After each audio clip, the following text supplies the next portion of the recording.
Selamat malam Bapak Ibu serta saudara-saudari sekalian. Marilah sebelum kita mengakhiri aktivitas kita di hari ini, kita merenungkan firman Tuhan yang diambil dari Matius 3 ayatnya yang pertama hingga ke-12. Matius 3 ayat pertama hingga 12, demikian bunyi firman Tuhan. Pada waktu itu, tampillah Yohanes Pembaptis di padang gurun Yudea dan memberitakan, "Bertobatlah, sebab kerajaan sorga sudah dekat." Sesungguhnya dialah yang dimaksudkan Nabi Yesaya ketika ia berkata, "Ada suara orang yang berseru-seru di padang gurun, persiapkanlah jalan untuk Tuhan, luruskanlah jalan baginya." Yohanes memakai jubah bulu unta dan ikat pinggang kulit, dan makanannya belalang dan madu hutan. Maka datanglah kepadanya penduduk dari Yerusalem, dari seluruh Yudea, dan dari seluruh daerah sekitar Yordan.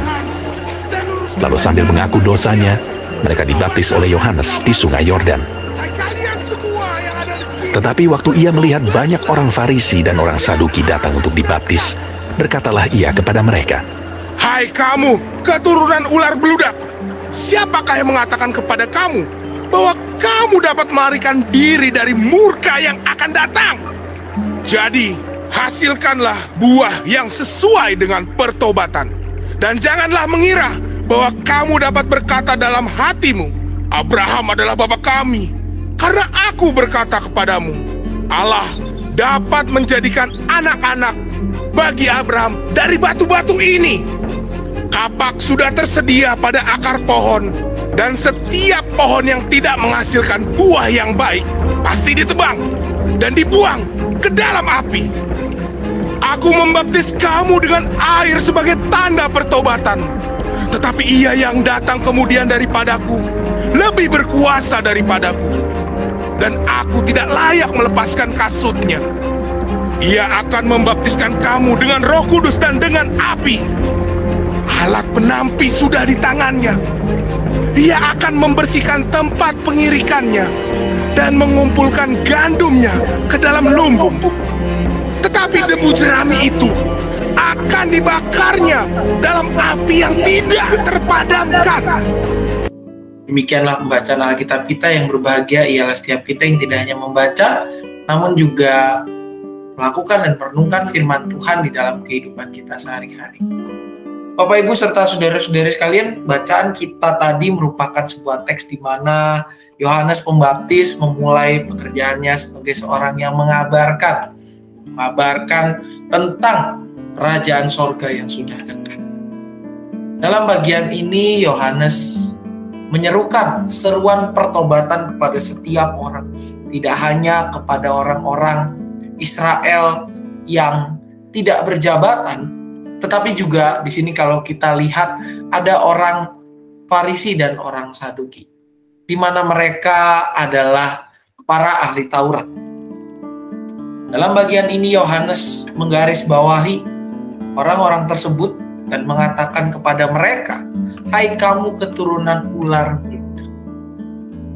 Bukan tanpa maksud Yohanes mengatakan hal ini, tetapi Yohanes mengatakan hal ini karena melihat posisi mereka yang harusnya sebagai seorang pemimpin kerohanian Israel, tetapi justru menjadi antek-antek penguasa rohani. Mereka yang harusnya menjadi contoh dari aksi pertobatan, justru mereka yang hidup jauh dari kata menghasilkan buah-buah pertobatan. Dalam bagian inilah Yohanes menegur mereka. Tidak hanya mengajak orang-orang Israel untuk bertobat secara penuh, tetapi juga menegur para pemimpin-pemimpin mereka. Menegur mereka yang tidak menghasilkan buah sesuai dengan pertobatan mereka. Karena mereka telah nyaman dengan status anak Abraham. Pesan ini juga yang berbicara kepada kita, Bapak Ibu serta saudara-saudari sekalian, pada kesempatan malam hari ini, di mana pesan Yohanes ini mengingatkan kita kembali sebagai seorang Kristen, orang yang telah ditebus oleh Allah, orang yang harusnya tidak hanya bertobat tetapi juga menyatakan buah pertobatan itu dalam kelakuan kita sehari-hari. Yohanes dengan tegas berpesan kepada kita untuk benar-benar menyatakan buah yang sesuai dengan pertobatan. Buah yang sesuai dengan status kita sebagai orang-orang yang telah dipersekutukan oleh Allah.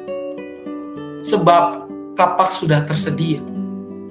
Pada setiap pohon yang tidak menghasilkan buah yang baik, pasti akan ditebang dan dibuang ke dalam api.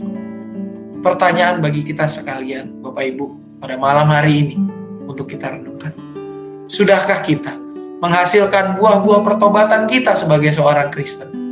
Atau justru kehidupan kita jauh dari kata pertobatan, jauh dari pengakuan dosa dan keinginan untuk hidup di dalam Tuhan, sebagaimana yang sering kita ungkapkan di dalam ibadah kita, khususnya ketika ibadah hari ini.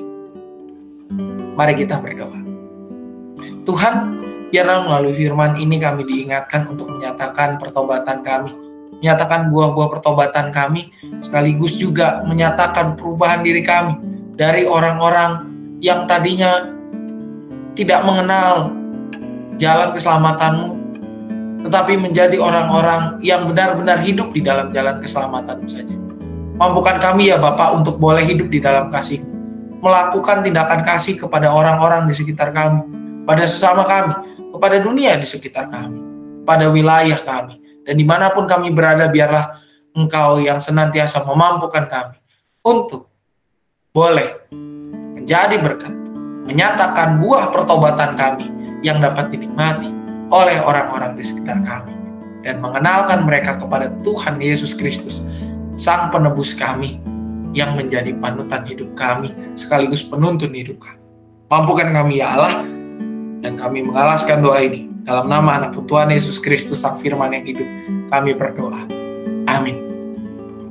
Bapak Ibu serta saudara-saudari sekalian, mengingatkan pada hari Rabu mendatang. Rabu mendatang kita akan seperti biasa, yaitu PA interaktif sersan pada pukul 7 malam, dan juga mengingat situasi pandemi yang terjadi, untuk ibadah remaja dan juga kelas Immanuel akan dilakukan secara online lewat media Google Meet atau lewat YouTube untuk kelas Immanuel. Kita berharap dalam 2 minggu ke depan terjadi penurunan pandemi COVID yang memperbolehkan anak-anak kita, khususnya anak remaja dan juga kelas Immanuel atau mereka yang kelas SMP kelas 1-2, untuk boleh kembali beribadah secara onsite. Untuk lansia pun juga demikian, walaupun ibadah minggu masih seperti biasa, onsite dan online, tapi untuk lansia mengingat situasi yang terjadi, belum diperbolehkan untuk beribadah di gereja dan dianjurkan untuk mengikuti ibadah secara online. Biarlah kita di dalam kondisi ini, kita semakin memperketat protokol kesehatan kita, memakai masker kemana saja kita pergi dan di mana saja kita berada, menjaga kebersihan area lingkungan sekitar kita dan juga rumah tempat tinggal kita, masuk diri kita, dan juga tidak membuat kerumunan, baik acara yang mengumpulkan banyak orang maupun menimbulkan kerumunan dengan kegiatan-kegiatan yang lain. Dan marilah kita saling mengingatkan bahu-membahu untuk menjaga sesama kita, sanak saudara kita, tidak hanya dari pandemi COVID-19, tetapi juga penyakit-penyakit yang lain yang mulai menyakiti, seperti demam berdarah, tipes, dan yang lainnya. Selamat malam, selamat beristirahat, Tuhan Yesus memberkati.